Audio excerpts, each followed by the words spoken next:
जिस तरीके से भारतीय ध्वज के रंग का अपमान भारतीय जनता पार्टी के लोगों ने किया है, इनकी राज्यसभा की सांसद कल्पना सैनी जिस तरीके से उस ध्वज के ऊपर चली हैं, जो रंगोली के रूप में बनाया गया था, निश्चित ही भारतीय जनता पार्टी और आरएसएस के लोगों से यही उम्मीद की जा सकती है।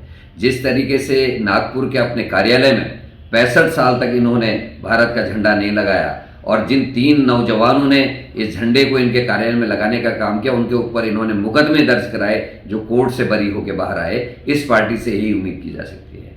एक पिक्चर में नायिका के कपड़े पहनने पर, वस्त्र पहनने पर जिस तरीके से भारतीय जनता पार्टी की पूरी टीम ने सर पे उठा रखा था पूरे भारत को और जगह जगह अनर्गल प्रलाप कर रहे थे, सोशल मीडिया में अनाप शनाप टिप्पणियां लिख रहे थे, आज इस पूरे प्रकरण में पूरी की पूरी भारतीय जनता पार्टी उसी तरीके से मौन है जैसे अंकिता मर्डर केस में वीआईपी का नाम हम पूछ रहे थे और भारतीय जनता पार्टी की महिला विंग मुंह में शक्कर डाल के, मुंह में जाम लगाकर अपना मुंह बंद करके बैठी रही।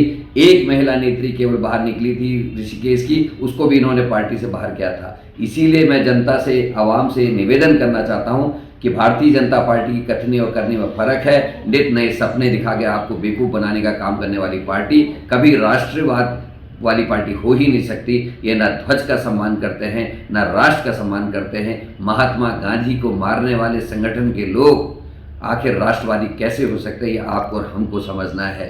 जिन्होंने भारत छोड़ो अभियान का विरोध किया हो, क्विट इंडिया मूवमेंट का विरोध किया हो, उनसे हम कैसे उम्मीद कर सकते हैं कि वो राष्ट्रवाद में अपनी आस्था रखते होंगे। तो इनके इस कृत्य के लिए हम इनसे माफ़ी मांगने की अपील करते हैं। महेंद्र भट्ट को माफ़ी मांगनी चाहिए, दुष्यंत गौतम को माफ़ी मांगनी चाहिए, कल्पना सैनी को माफ़ी मांगनी चाहिए और जो इनके कार्यकर्ता अभी भी मौन धरे बैठे हैं उनको भी माफ़ी मांगनी चाहिए। और जिसने रंगोली ज़मीन में बनाने का काम किया और उस पर लोगों को चलने में मजबूर किया, उसके खिलाफ सख्त कार्रवाई भारतीय जनता पार्टी के संगठन को करनी होगी।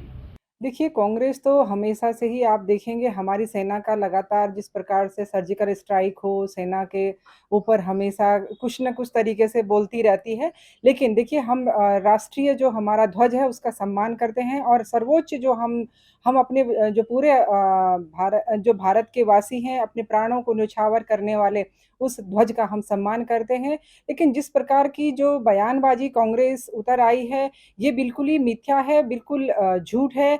क्योंकि यह एक रंगोली बनाई हुई थी और उस रंगोली को ही वो इस तरीके से आरोपित कर रहे हैं। देखिए क्योंकि कई बार होता है कि कई युवा हों, चाहे महिलाएँ हैं, बिल्कुल निश्चित रूप से रंगोलियाँ जो कई टैटू के रूप में भी ट्राई कलर जो होता है वो अपने चेहरे पर भी बनाते हैं और नीचे जो रंगोली बनाते हैं उसमें एक ट्राई कलर के रूप में रंगोली भी बनाई जाती है। तो ये एक रंगोली ही थी और अगर कहीं ऐसी कोई अगर बात होती है तो निश्चित रूप से उसको संज्ञान में लिया जाएगा और इसमें गंभीरता के साथ विचार भी किया जाएगा।